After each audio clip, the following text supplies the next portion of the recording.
Hello friends, welcome back to the polity series, जहां हम पढ़ रहे थे क्लास 6 टू क्लास 12 तक की एनसीईआरटी। क्लास 9 की एनसीईआरटी हमने स्टार्ट की है। Class 6, 7 and 8 NCERT we have completed. वो आपको प्लेलिस्ट में मिल जाएंगी। जिन्होंने वो लेक्चर नहीं देखे हैं वो जाके देख सकते हैं और अपनी अंडरस्टैंडिंग को थोड़ा और ज़्यादा स्ट्रेंथन कर सकते हैं। आज का जो हमारा टॉपिक रहने वाला है दैट इज इलेक्टोरल पॉलिटिक्स। इस चैप्टर में हम जानेंगे कि लोग किस तरह से अपने रिप्रेजेंटेटिव को चुनते हैं। अभी तक हमने जाना जो चैप्टर नंबर 1 था दैट इज डेमोक्रेसी, कि लोग अपने रिप्रेजेंटेटिव के थ्रू रूल करते हैं, या तो डायरेक्टली रूल करते हैं, बट बिकॉज पॉपुलेशन बहुत वाइड है, डाइवर्स है और किसी भी फैसले को लेना मुश्किल हो जाता है तो वो रूल करते हैं वाया देयर रिप्रेजेंटेटिव। अब वो किस तरह से इन रिप्रेजेंटेटिव को चुनते हैं ये हम जानेंगे। सो पहले how the people elect their representative. दूसरा हम ये जानेंगे कि इलेक्शन क्यों जरूरी है डेमोक्रेटिक कंट्री में, एक लोकतांत्रिक देश में क्यों जरूरी है कि इलेक्शन होनी चाहिए। ठीक है, साथ ही हम ये भी जानेंगे कि हाउ द इलेक्टोरल कंपटीशन, कि जो डिफरेंट पार्टीज हैं, जैसे अभी 2024 के लोकसभा के इलेक्शंस हुए हैं, आपने देखा है बहुत सी नेशनल पार्टीज थी जो एक दूसरे के खिलाफ खड़ी थी। तो ये जो कंपटीशन है पार्टीज का, ये किस तरह से लोगों को हेल्प करता है सही सरकार चुनने में, इन्हीं सब के बारे में इस चैप्टर में हम पढ़ेंगे कि किस तरह से रिप्रेजेंटेटिव चुने जाते हैं, इलेक्शन की what is the importance of election, और ये भी जानेंगे कि ये जो कंपटीशन है डिफरेंट पार्टीज के बीच में, ये किस तरह से एक वोटर को हेल्प करता है सही डिसीजन लेने में। तो इस चैप्टर में सबसे पहले एग्जाम्पल दिया गया है हरियाणा की असेंबली का, हरियाणा असेंबली के जो इलेक्शंस हैं उसका। ठीक है, अभी तक आपको ये क्लियर हो गया होगा कि पार्लियामेंट इलेक्शंस और असेंबली इलेक्शंस क्या होते हैं, पार्लियामेंट और असेंबली क्या होती है। ठीक है, वो हम प्रीवियस जो चैप्टर्स पढ़े हैं प्रीवियस एनसीईआरटीज में कि पार्लियामेंट दैट इज जो सेंट्रल गवर्नमेंट में होती है और जो स्टेट गवर्नमेंट होती है that is of legislative assembly, वो वहां बैठ के कानून बनाती है। तो यहां एग्जांपल दी गई है हरियाणा स्टेट असेंबली के इलेक्शंस की। ठीक है, तो यहां बताया गया है कि काफी समय तक हरियाणा में, it is the time of about 1987 की बात की गई है, 1987 की, the time period is of 1987, जब जो हरियाणा था वहां पर कांग्रेस पार्टी का रूल था। ठीक है, और काफी देर से कांग्रेस पार्टी वहां रूल कर रही थी। उस टाइम पे एक नया नेता, एक लीडर आप कह सकते हैं, अराइज होता है, दैट इज चौधरी देवीलाल सिंह। चौधरी देवीलाल, ठीक है, ये एक नई मूवमेंट, ये एक मूवमेंट स्टार्ट करते हैं जिसको नाम देते हैं न्याय युद्ध, जस्टिस का युद्ध। ठीक है, so it is a time of 1987, Haryana जब कांग्रेस वहां पे रूल करती थी, तो एक न्यू लीडर, एक न्यू इंडिपेंडेंट लीडर अराइज होते हैं जिनका नाम है चौधरी देवीलाल सिंह, जो एक नया मूवमेंट स्टार्ट करते हैं न्याय युद्ध। न्याय युद्ध मतलब जस्टिस के लिए प्रोटेस्ट। वो कहते हैं कि अगर आप हमें लार्ज स्केल पे वो मूवमेंट चला रहे होते हैं, लार्ज स्केल पे रैलियां कर रहे होते हैं, तो वो लोगों को बार बार ये कहते हैं कि आप मुझे वोट दीजिए और मैं आपको वोट लेने के बाद जैसे ही मेरी सरकार बनेगी तो जो सबसे पहला काम मैं वो करूंगा दैट विल बी कि मैं जो भी फार्मर्स के लोन्स है, फार्मर्स पे जो कर्ज है उसे मैं माफ कर दूंगा। तो ये बात, इस बात की अश्योरेंस जो है वो लार्ज स्केल पे दे रहे थे और बड़े लार्ज स्केल पे वो वहां पर आप एक तरह से कहें रैलियां निकाल रहे थे, जो जनरली इलेक्शंस के टाइम पे होता है। पार्टीज आती हैं, रैलियां निकालती हैं, जो वादे वो करती हैं कि वो क्या करेंगी अगर वो सरकार में आएंगी, वो किस तरह की आपको फैसिलिटीज देंगी। अक्सर आपने सुना होगा कि कहती हैं पार्टीज फ्री बिजली देंगे, फ्री पानी देंगे, है ना, इस तरह के वादे किए जाते हैं ताकि लोगों को एक तरह से अट्रैक्ट किया जा सके वोट डालने के लिए। तो सिमिलर पॉलिसी यूज की गई बाय देवीलाल सिंह, और एज ए रिजल्ट क्या हुआ कि उन्होंने 90 आउट ऑफ 76 सीट्स को वॉन किया। हरियाणा की लेजिस्लेटिव असेंबली में टोटल सीट्स थी 90, उसमें से 76 सीट्स पे जो देवीलाल चौधरी थे उन्होंने, उनके मेंबर्स ने या उनके आप कहें साथियों ने सीट्स को जीता। ठीक है, और सिर्फ 5 सीट्स ही कांग्रेस के हाथ में आई। अब ये जो पूरी एग्जाम्पल है, इससे आप क्या सीख रहे हैं या क्या ये चीज क्या शो करती है? इट शोज कि लोग चाहें तो पार्टीज चेंज कर सकते हैं। ठीक है, लोगों को जब ये लगता है कि पर्टिकुलर पार्टी या पर्टिकुलर पर्सन उनकी नीड्स को फुलफिल करेगा, उनके एस्पिरेशन के हिसाब से रूल करेगा, तो वो उसे वोट देते हैं। और जब किसी एक को वोट देने के बाद वो काम ना करे तो 5 साल बाद वो उसकी जगह किसी दूसरे पर्सन को वोट दे सकते हैं जो उन्हें प्रॉमिस करता है कि he will do the same work. और ऐसा नहीं है कि उसे भी वो देते जाएंगे, अगर उसने वर्क किया उनके हिसाब से तो वो उनको कॉन्टिन्यूटी में आगे वर्क देंगे। जैसा इसमें बताया गया कि जैसे ही देवीलाल चौधरी जीतते हैं तो वो जीतने के बाद सबसे पहला काम करते हैं, शपथ लेने के बाद वो सारा लोन जो है वेवर लोन माफ करवा देते हैं फार्मर्स का। स्टिल जब 5 साल बाद इलेक्शन होती है तो उनको इतने ही वोट्स नहीं मिलते, इतनी ही सीट नहीं जीतते हैं बट कम मार्जिन से। तो आप देखिए लोगों की चॉइसेस बदलती हैं। जैसा रिसेंटली आपने देखा होगा 2014 इलेक्शन में, 2019 इलेक्शन में बीजेपी को जिस हिसाब से आप कहें सक्सेस मिली, उतनी सक्सेस 2024 में नहीं मिली। उतने वोट्स, जबकि उनको ये कंफर्म था या इस तरह से हर जगह पे एक ही बात चल रही थी कि बहुत मेजॉरिटी में बीजेपी जो है गवर्नमेंट जो है वो जीतेगी और मेजॉरिटी में वो गवर्नमेंट बनाएगी, बट फाइनली उनको कोलिशन गवर्नमेंट बनानी पड़ी, मिलीजुली सरकार, मेजॉरिटी में वो सीट्स नहीं जीत पाए। सो that is the power of people in democratic country. एक लोकतांत्रिक देश में लोगों के पास सबसे ज्यादा ताकत होती है। वो सरकार को घिरा भी सकते हैं, नई सरकार बना भी सकते हैं, और वो सरकार उनके हिसाब से काम ना करे वो दोबारा उसको चेंज कर सकते हैं। ठीक है, तो दैट इज द आप कहें इंपॉर्टेंस ऑफ इलेक्शन और डेमोक्रेसी इन कंट्रीज। ठीक है, so now comes the most important question कि why do we need elections. Elections की जरूरत ही क्यों पड़ती है।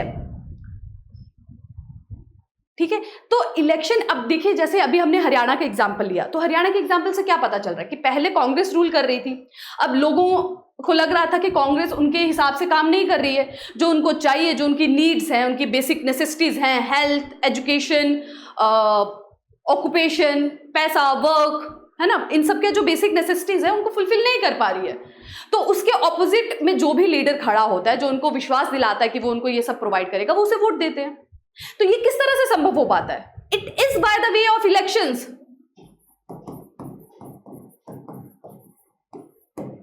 ठीक है, तो इंपॉर्टेंस क्या है इलेक्शन की? एक तो रिप्रेजेंटेटिव चुने जा रहे हैं,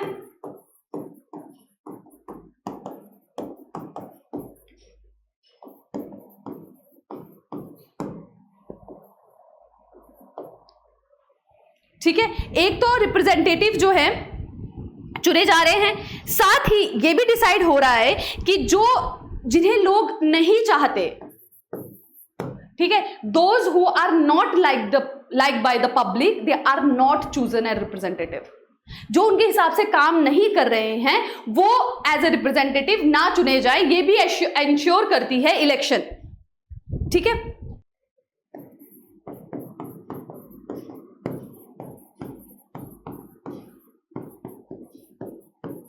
तो सही इंसान चुना जाए।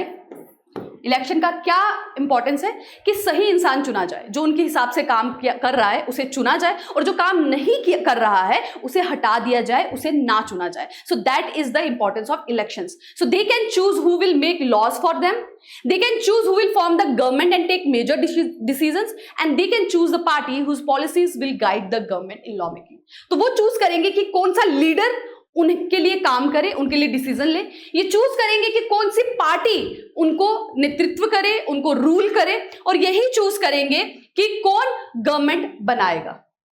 ठीक है, सो इलेक्शंस का इंपॉर्टेंस ये है कि सही रिप्रेजेंटेटिव चूज हो, सही रिप्रेजेंटेटिव इलेक्ट हो, और जिसे वो पसंद नहीं करते, जिसे पब्लिक पसंद नहीं करती, he is not get elected.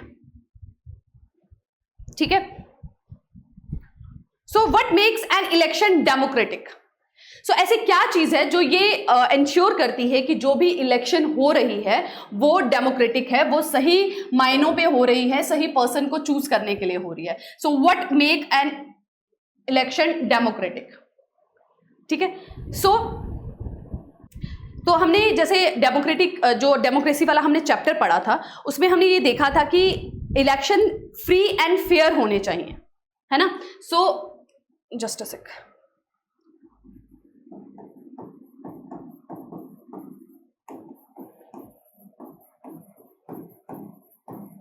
सो हम कैसे इंश्योर करेंगे कि जो इलेक्शन है वो डेमोक्रेटिक है,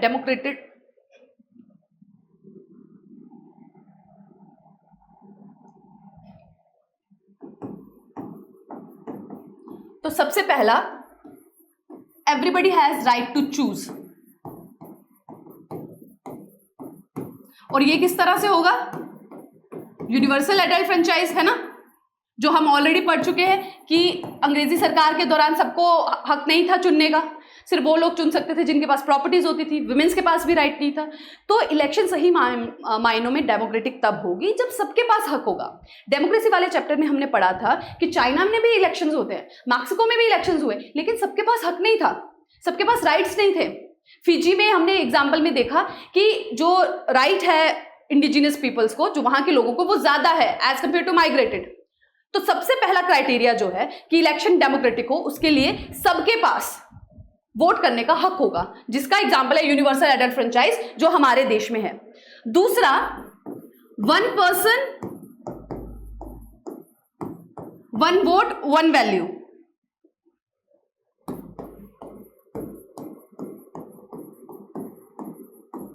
हर एक के वोट की जो वैल्यू है वो इक्वल होनी चाहिए। ये नहीं कि जैसा फिजी का ही एग्जाम्पल हमने चैप्टर नंबर 1 में पढ़ा था कि वहां के जो लोकल लोग हैं उनके वोट की वैल्यू ज्यादा है और माइग्रेटेड लोगों की कम है। ठीक है, तो ये चीज नहीं होनी चाहिए। हर एक के वोट की इक्वल वैल्यू होनी चाहिए। हर person irrespective of caste, colour, race, सबके वोट की वैल्यू इक्वल होनी चाहिए। ठीक है। दूसरा, देयर शुड बी चॉइस। जैसे चाइना के केस में हमने चैप्टर 1 में पढ़ा था कि always there is a single party.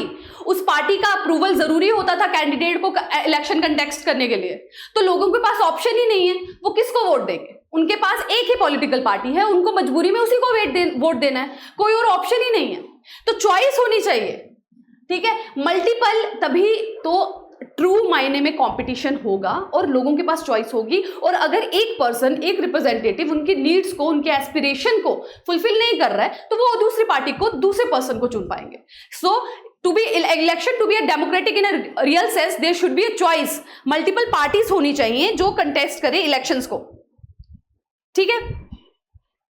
और फोर्थ है कि ओनली द राइट कैंडिडेट, और जो कैंडिडेट प्रेफर्ड है वही चुना जाए।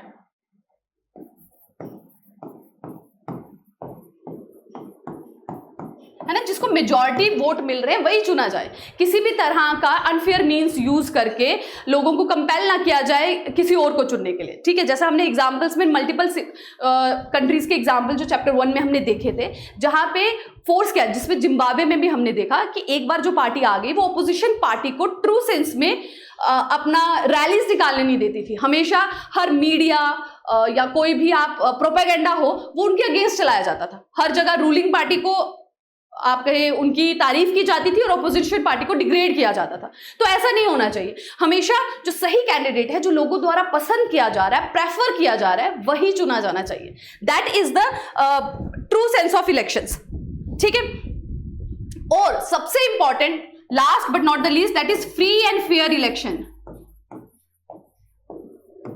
किसी भी तरह से मनी, पावर का यूज करके इलेक्शंस को चेंज नहीं करना चाहिए। ठीक है, जैसे बूथ कैप्चर के हमने एग्जाम्पल्स पढ़े थे कि बूथ कैप्चर हो रहा है, प्रोपेगेंडा चला रहे हैं, गवर्नमेंट की मशीनरी का यूज किया जा रहा है जस्ट एक पॉजिटिव पिक्चर बनाने के लिए एक पार्टी की और दूसरी पार्टी को डिग्रेड करने के लिए। ऐसा नहीं होना चाहिए। और ऐसा रिसेंटली भी आप देखेंगे बहुत से वर्ल्ड में जब इलेक्शंस होती है तो ये चीजें होती हैं। ठीक है, so that is against the democratic form of elections. So एक इलेक्शन को डेमोक्रेटिक आप कैसे कह सकते हैं? जब सबके पास हक हो वोट करने का, जब सबके वोट की इक्वल वैल्यू हो, लोगों के पास चॉइस हो, लोगों द्वारा पसंद किए जा रहा कैंडिडेट ही चुना जाए, और जो इलेक्शंस है वो फ्री एंड फेयर हो। That is, in that way the election is called as democratic. ठीक है, okay. Now, is it good to have political competition? Political competition होना, जैसे इस चैप्टर के स्टार्टिंग में हमने कहा था, हम पहले देखेंगे कि इलेक्शन डेमोक्रेटिक कंट्री के लिए क्यों जरूरी है, और दूसरा हम जानेंगे कि क्या कंपटीशन होने से कोई फायदा है। मल्टीपल पार्टीज होती हैं, इलेक्शन कंटेस्ट करती हैं, इससे क्या फायदा है? देखिए, ऑल्दो जब बहुत सी पार्टीज हों आपस में, जब वो कंटेस्ट करती हैं इलेक्शंस, तो टाइम एंड मनी वेस्ट होता है। क्योंकि आप देखें वो एक दूसरे के अगेंस्ट, एक दूसरे को नीचे लाने के लिए बहुत सा पैसा यूज करते हैं। ठीक है, और सोसाइटी में कहीं ना कहीं फैक्शनलिज्म भी होता है, टूटती भी है, डिसइंटीग्रेट भी होती है सोसाइटी, क्योंकि अपने फायदे के लिए दूसरी पार्टी को नीचे करने के लिए बहुत सारे ट्रिक्स को यूज किया जाता है ना, डर्टी ट्रिक्स यूज किए जाते हैं इलेक्शंस को विन करने के लिए। हमेशा पार्टीज जो होती है ऑपोजिशन पार्टी को नीचे गिराने के लिए उनके अगेंस्ट प्रोपोगंडा चलाती हैं, कभी कभी गलत बातें भी बोलती हैं, और इससे क्या होता है कि जो सही मायने में इलेक्शन करना चाहता है, जो ऑनेस्ट पर्सन है, ऑनेस्ट लीडर है, जो सोसाइटी में चेंज लाना चाहता है, वो भी अवॉइड करता है इलेक्शन जीतने में। क्यों? क्योंकि उसे पता है कि भाई गलत चीज़ों का, पावर का इस्तेमाल करके, मनी का इस्तेमाल करके उसके अगेंस्ट झूठे केसेस बनाए जाएंगे, उसको आप एक तरह से कहे हेट स्पीच उसके अगेंस्ट की जाएगी, उसको डिग्रेड किया जाएगा। तो इन चीज़ों को अवॉइड करने के लिए एक जो ऑनेस्ट पर्सन होता है वो भी इलेक्शन से दूर रहता है। तो इसका नुकसान तो है जब आपकी इलेक्शन कॉम्पिटिशन्स होते हैं पार्टीज के, बट एक बेनिफिट भी है, क्योंकि ये जो कॉम्पिटिशन्स है, जो मल्टीपल पॉलिटिकल पार्टीज जब कंटेस्ट करती हैं इलेक्शन में, तो वोटर्स को मिलती है चॉइस। ठीक है, वोटर्स को चॉइस मिलती है मल्टीपल पार्टीज से चूज करने की, और वो जो पार्टीज होती हैं उन्हें भी ये पता होता है कि जब वो लोगों की एस्पिरेशंस के हिसाब से, नीड्स के हिसाब से काम नहीं करेंगे तो नेक्स्ट इलेक्शन में उनको चेंज कर दिया जाएगा। तो वो हर कोशिश करते हैं कि इस तरह से काम करें कि लोग उनके हक में रहें और उनको ही वोट डालें। So there is a benefit, there is a pro and cons both of a political competition. ठीक है, सो पॉलिटिकल कंपटीशन वहां पे जरूरी नहीं होता जहां पे जो लीडर्स हैं ना वो आइडल हैं, जहां पे जो लीडर्स हैं, जो पॉलिटिकल लीडर हैं, वो इलेक्शन सिर्फ इसलिए लड़ रहे हैं क्योंकि उनको देश की सेवा करनी है, लोगों का भला करना है। वहां कंपटीशन की जरूरत नहीं है क्योंकि वहां पे उनका मकसद ही वही है। बट आज की सोसाइटी में, आज की सोसाइटी आइडल नहीं है। यहाँ पे कोई भी लीडर देश की भलाई के लिए या फिर लोगों की भलाई के लिए काम नहीं करना चाहता, उनके पर्सनल मोटिव्स भी इंक्लूडेड हैं, पर्सनल इंटरेस्ट भी इंक्लूडेड है। तो वहां पे कंपटीशन होना जरूरी है, क्योंकि जहां पे एक लीडर के पर्सनल इंटरेस्ट पब्लिक इंटरेस्ट को सुपर पास कर जाए, है ना, पब्लिक इंटरेस्ट उसके जो देश के लिए जो काम करना है उसके ऊपर वो अपने इंटरेस्ट को प्रेफरेंस देने लगे, तो that is the time when it is you can से replaced by a new candidate, है ना, उसे बदल दिया जाए नए कैंडिडेट से। तो वो तभी हो सकता है when there is a competition, when there is a choice. ठीक है, so what is our system of elections? हमारे देश में किस तरह से इलेक्शंस कंडक्ट की जाती है? सो हमारे देश में दो लेवल पे गवर्नमेंट काम करती है, दो तो नहीं, 3 लेवल पे, 3 टायर गवर्नमेंट है। एक हो गया हमारा सेंट्रल गवर्नमेंट, दूसरा हो गया हमारा स्टेट गवर्नमेंट, और तीसरा हो गया हमारा municipality and panchayat and municipality. ये हम प्रीवियस एनसीईआरटीज में देख चुके हैं। सेंट्रल गवर्नमेंट में होती है पार्लियामेंट की इलेक्शन, लोकसभा की इलेक्शन, जो रिसेंटली अभी हुई है। ठीक है, लोकसभा की इलेक्शंस में क्या होता है, पूरा जो कंट्री है, ये मैंने आपको पहले भी एक्सप्लेन किया है, कंट्री को डिवाइड किया गया है कंप्लीट स्टेट्स में और यूटीज में, और फिर फर्दर स्टेट्स को डिवाइड किया जाता है कॉन्स्टिट्यूएंसीज में। जस्ट ऐसे इसे समझते हैं। Okay, so here is a country, country के लेवल पे क्या होती है, सेंट्रल गवर्नमेंट। ठीक है, तो कंट्री में होती है बहुत सी स्टेट्स एंड यूटी, इनको फर्दर डिवाइड किया जाता है कॉन्स्टिट्यूएंसीज में। और कॉन्स्टिट्यूएंसी में किस हिसाब से डिवाइड किया जाता है, इस तरह से कि हर कॉन्स्टिट्यूएंसी में ऑलमोस्ट सिमिलर पॉपुलेशन हो। जैसे मैंने आपको बताया था कि 1 वोट 1 पर्सन 1 वैल्यू, हर एक के वोट की इक्वल वैल्यू हो, इसलिए ये कोशिश की जाती है कि जो भी कॉन्स्टिट्यूएंसी हो, सभी कॉन्स्टिट्यूएंसीज में पॉपुलेशन ऑलमोस्ट इक्वल हो। तो हर कॉन्स्टिट्यूएंसी से एक रिप्रेजेंटेटिव चुना जाता है। ये हो गई किसकी, पार्लियामेंट की इलेक्शंस की बात। ठीक है, स्टेट है, स्टेट को डिफरेंट कॉन्स्टिट्यूएंसी में डिवाइड किया, हर कॉन्स्टिट्यूएंसी से एक रिप्रेजेंटेटिव चुना जा रहा है। जैसे अभी हमने हरियाणा का एग्जांपल देखा है ना, टोटल उसमें 90 सीट्स हैं। तो 90 सीट्स का क्या मतलब हुआ कि हरियाणा, पूरी हरियाणा की स्टेट को 90 कॉन्स्टिट्यूएंसी में डिवाइड किया गया और हर कॉन्स्टिट्यूएंसी से एक रिप्रेजेंटेटिव आ रहा है। ठीक है, उस कॉन्स्टिट्यूएंसी के लोग रिप्रेजेंटेटिव चुन रहे हैं। सिमिलरली जब स्टेट की इलेक्शन होती है तो फर्दर स्टेट को कॉन्स्टिट्यूएंसी में डिवाइड किया जाता है, लेकिन ये जो कॉन्स्टिट्यूएंसी हैं ये पार्लियामेंट्री कॉन्स्टिट्यूएंसीज हैं। अब जो कॉन्स्टिट्यूएंसीज आएंगी that will be of assembly constituencies, ये अलग होंगे। ठीक है, ठीक है, ये जो 90 सीट्स थी ये असेंबली कॉन्स्टिट्यूएंसीज की थी, जो हरियाणा की थी। अब आप देखो, हर एक स्टेट से कुछ मेंबर चुने जाते हैं जो लोकसभा में जाते हैं, है ना। किसी स्टेट से 4 चुने जा रहे हैं, किसी स्टेट से 5 चुने जा रहे हैं, किसी से 10, किसी से 12। तो वो हो गई, किसी स्टेट में पार्लियामेंट्री कॉन्स्टिट्यूएंसी 4 होंगी जहां से 4 मेंबर चुने जा रहे हैं, जहां से 5 चुने जाने हैं उस स्टेट को 5 पार्लियामेंट्री कॉन्स्टिट्यूएंसी में डिवाइड किया जाएगा। लेकिन जब उस पर्टिकुलर स्टेट की खुद की विधानसभा की इलेक्शन होगी, खुद की लेजिस्लेटिव असेंबली की इलेक्शंस होगी, तो उसकी असेंबली कॉन्स्टिट्यूएंसीज होंगी। वो किस बेस पे होंगी कि असेंबली में कितनी सीट्स हैं। जैसे हरियाणा में 90 सीट्स हैं, तो पूरी हरियाणा को 90 असेंबली सीट्स में डिवाइड किया गया, असेंबली कॉन्स्टिट्यूएंसीज में। ठीक है, कॉन्स्टिट्यूएंसी सेम, कंसेप्ट सेम रहेगा कि हर एक में पॉपुलेशन सेम हो। ठीक है, सिमिलरली जब पंचायत की इलेक्शंस होती हैं, म्यूनिसिपैलिटीज की इलेक्शंस होती है, म्यूनिसिपल कॉर्पोरेशन की इलेक्शंस होती हैं, तो उनको डिवाइड किया जाता है वार्ड्स में। कंसेप्ट वही है, कॉन्स्टिट्यूएंसीज का नाम चेंज है, वार्ड्स। हर एक वार्ड से एक रिप्रेजेंटेटिव आएगा। क्लियर है? तो पार्लियामेंट में पार्लियामेंट्री कॉन्स्टिट्यूएंसी, स्टेट में असेंबली कॉन्स्टिट्यूएंसी, और पंचायत और म्यूनिसिपल कॉर्पोरेशन की जब इलेक्शंस होगी तो वार्ड से वार्ड के मेंबर्स। सो इस तरह से जो रिप्रेजेंटेटिव है वो चुने जाते हैं, और ये इंश्योर किया जाता है कि हर एक पर्सन के वोट को इक्वल वेटेज मिले। ठीक है, जैसे यहां एग्जांपल दिया गया है कर्नाटका की एक डिस्ट्रिक्ट का, दैट इज गुलबर्गा। मैंने आपको पहले भी बताया था, डिस्ट्रिक्ट और कॉन्स्टिट्यूएंसी एक नहीं होती, डिस्ट्रिक्ट अलग चीज है। कॉन्स्टिट्यूएंसी को सिर्फ इलेक्शन मोटिव से बनाया जाता है। ठीक है, और वो पॉपुलेशन के बेस पे होता है कि हर एक कॉन्स्टिट्यूएंसी में इक्वल हो। अब ये गुलबर्गा डिस्ट्रिक्ट है कर्नाटका की, उसमें आप देखिए कितनी कॉन्स्टिट्यूएंसीज बनाई गई हैं। ठीक है, ये पूरी इसमें दिस इज, ठीक है, गुलबर्गा दक्षिण, अफजालपुर, चित्तापुर, गुरमितका, हो सकता है मैं गलत प्रोनाउंस कर रही हूं। सो this is all the Lok Sabha constituencies, ठीक है, in the Gulbarga district of Karnataka. Okay, साथ ही कुछ रिजर्व्स कॉन्स्टिट्यूएंसीज भी हैं। अब देखिए, जब कॉन्स्टिट्यूशन बना था तब इस चीज का ध्यान रखा गया था कि हमारे देश में मेजॉरिटी भी है और माइनॉरिटी भी है, और ड्यूरिंग द ब्रिटिश रूल इस चीज को सबने एक्सपीरियंस किया था कि मोस्टली जो भी मेजॉरिटी में आते हैं वो माइनॉरिटीज के साथ किसी ना किसी का अत्याचार जरूर करते हैं, एट्रॉसिटीज जरूर होती है। तो इन फ्यूचर ऐसा ना हो माइनॉरिटीज के साथ, तो इस चीज का ध्यान रखा गया और माइनॉरिटीज के जो राइट्स हैं उनको प्रिजर्व रखा गया। अब राइट्स तो उनके प्रोटेक्ट किए गए, लेकिन इन फ्यूचर उनके साथ किसी तरह का अत्याचार ना हो, इसके लिए उनका रूल में होना, उनका गवर्नमेंट में होना जरूरी है।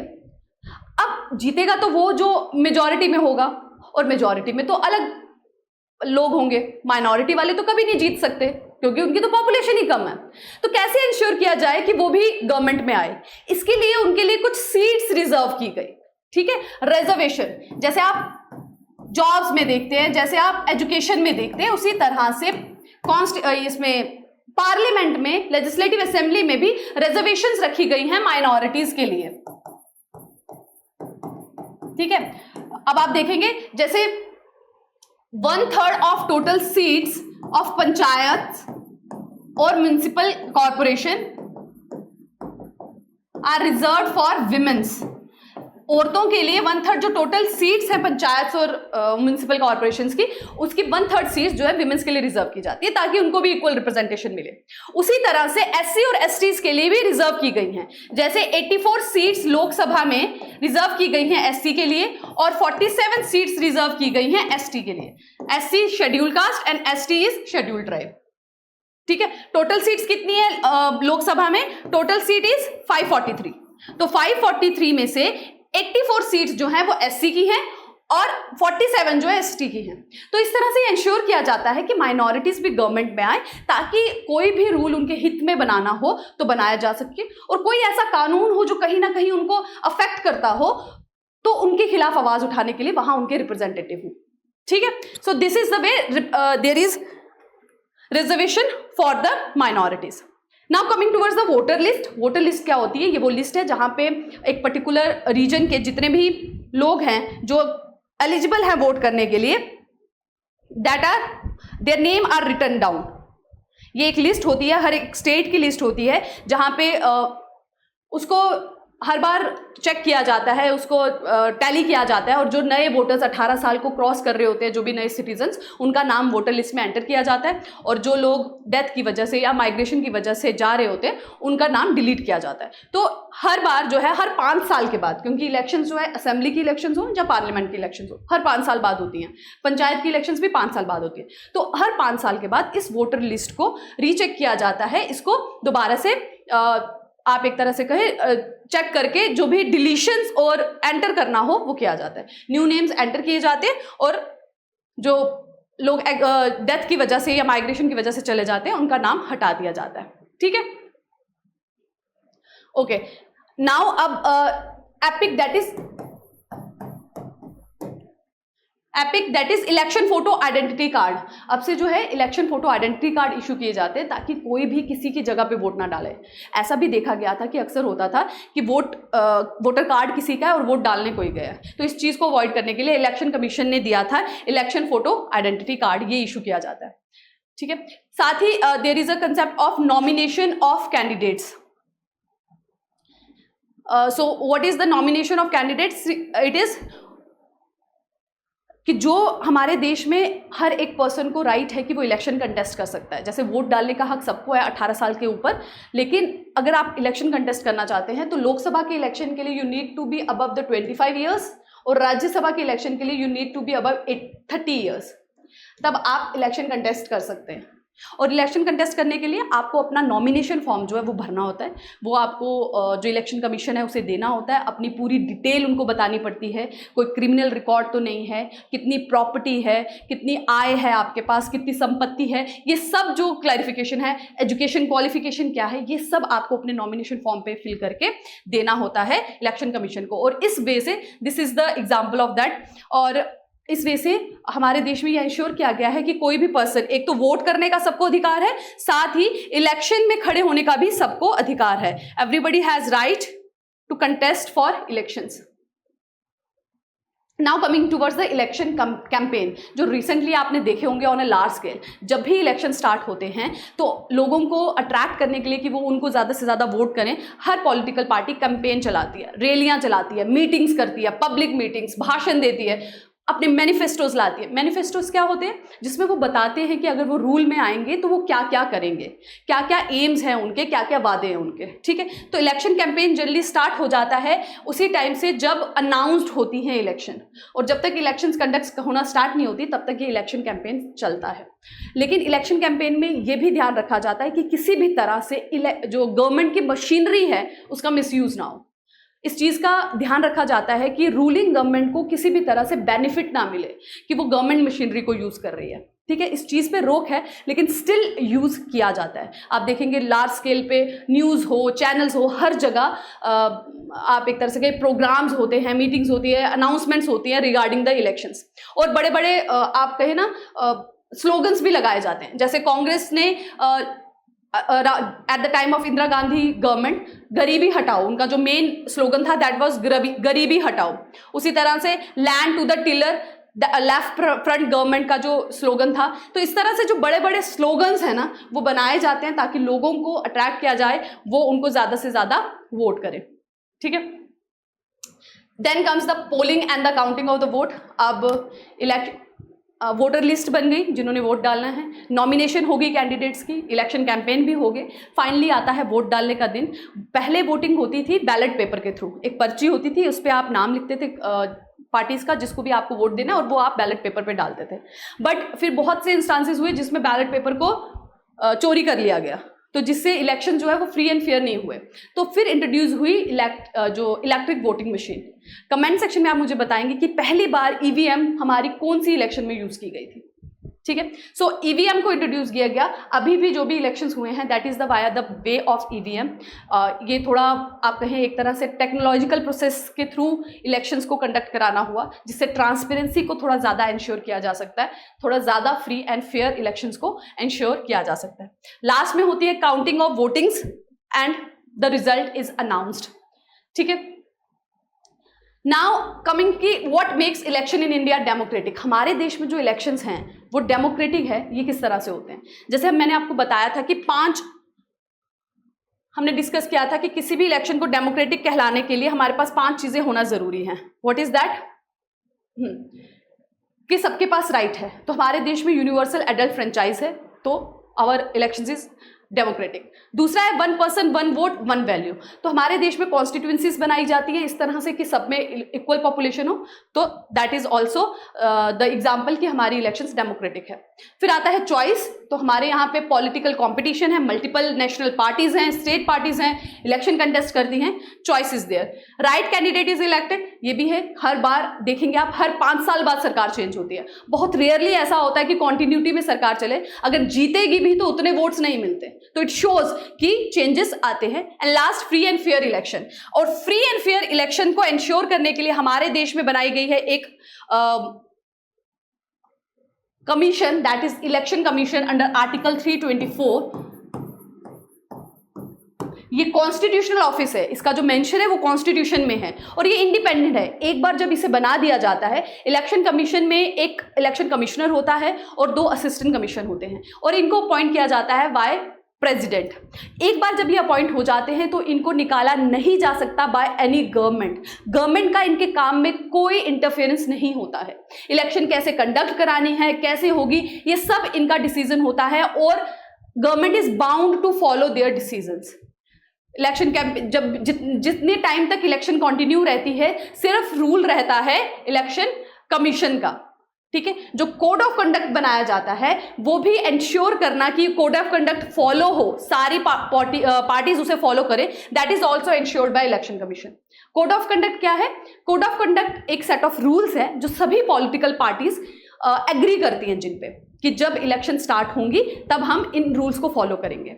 हम किसी भी मतलब किसी के अगेंस्ट कुछ सेट ऑफ रूल स्टैंडर्ड, कुछ सेट ऑफ स्टैंडर्ड्स बना दिए जाते हैं, ठीक है ना, कि एक लेवल से ज़्यादा कोई भी आप कहें ना, एक लिमिट बनाई होती है कि इतने पैसों से ज़्यादा कोई कैंपेन में खर्चा नहीं करेगा, गवर्नमेंट मशीनरी का कोई इस्तेमाल नहीं करेगा, जिस दिन इलेक्शन अनाउंस होती है वहां से लेकर कब तक इलेक्शन कैंपेन किया जा सकता है। तो these are some set of rules जिन्हें बनाया जाता है, जिन्हें सब पॉलिटिकल पार्टीज विलिंगली एग्री करती हैं, और ये इंश्योर करना कि सब कोड ऑफ कंडक्ट को फॉलो कर रहे हैं, ये काम भी इलेक्शन कमीशन का होता है।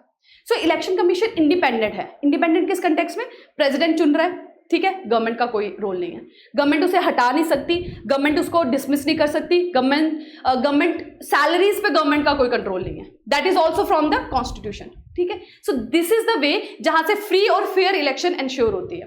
तो अब हम कह सकते हैं कि हमारे देश में जो इलेक्शन होती है that is democratic.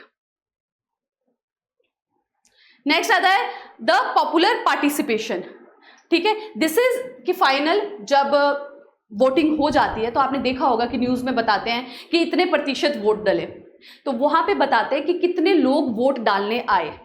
That is very important thing, क्योंकि कितने परसेंट लोगों ने वोट दिया, अगर कहीं 100 लोग हैं किसी कॉन्स्टिट्यूएंसीज में तो वहां से सिर्फ 40 लोग वोट देने जा रहे हैं, तो इससे पता चलता है कि लोग चाहते ही नहीं गवर्नमेंट चुनना, या तो वो सोच रहे हैं कि उनकी चुनी हुई गवर्नमेंट मेजॉरिटी में नहीं आएगी, या फिर उनका पार्टिसिपेशन ही नहीं है गवर्नमेंट फॉर्मेशन में। तो उस सेंस में भी आप इलेक्शन को ट्रू डेमोक्रेटिक नहीं कह सकते।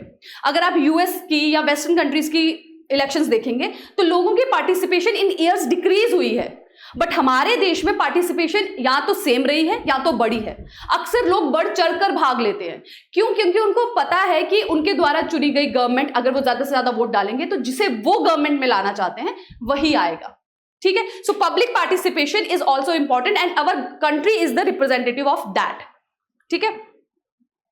Now what is the challenges to free and fair elections, ठीक है। तो फ्री एंड फेयर इलेक्शंस के लिए जो सबसे इंपॉर्टेंट चैलेंज है that is election in India are basically free and fair. The party that wins an election and forms government does so because people have chosen it over rivals. This may not be true for every constituencies. A few candidate may win purely on the basis of money, power and unfair means. जो हम पहले भी discuss कर चुके हैं कि लोग, बहुत से पॉलिटिशियंस, मोस्टली जो पॉलिटिकल पार्टी स्ट्रांग होती हैं, नेशनल लेवल पे होती हैं, जिनके पास मनी होती है, उनके पास एक एज होता है इंडिपेंडेंट कैंडिडेट से। इंडिपेंडेंट कैंडिडेट्स या तो जिनकी पार्टीज नहीं है या जिनके पास कोई सपोर्ट नहीं है, तो वो अपना जो भी स्ट्रांग पार्टीज हैं वो मनी और पावर का यूज करके इलेक्शन को जीतने का कोशिश करती हैं। तो उस हिसाब से आप कह सकते हैं कि इलेक्शन जो है फ्री एंड फेयर नहीं हो पाती, ठीक है, but that win is only for a time period, क्योंकि नेक्स्ट जब इलेक्शंस होंगी तो उनको उनकी जगह से हटा दिया जाता है, because the real strength is with the public. ठीक है, तो आप ऐसा कह सकते हैं कि जनरली जब इलेक्शंस होती हैं हमारे देश में, क्योंकि हमारे देश में पॉपुलेशन बहुत ज़्यादा है, स्टेट्स बहुत हैं, यूटीज़ बहुत हैं, तो कहीं कुछ गिने चुने एरियाज में ऐसा होता है कि लोग पैसा और पावर को चूज करके, पैसा और पावर का इस्तेमाल करके इलेक्शन जीत जाते हैं। But that is the scenario of one single area, one single constituency. अगर आप लार्ज स्केल की बात करेंगे ना, ओवरऑल जनरल इलेक्शंस की, तो पब्लिक का प्रेफरेंस ही देखने को मिलता है, पब्लिक की चॉइस ही देखने को मिलती है। एक दो जगह को छोड़ के बाकी जगह आपको पब्लिक प्रेफरेंस ही देखने को मिलेगी। तो that in that sense you can say कि Indian election is a democratic. ठीक है,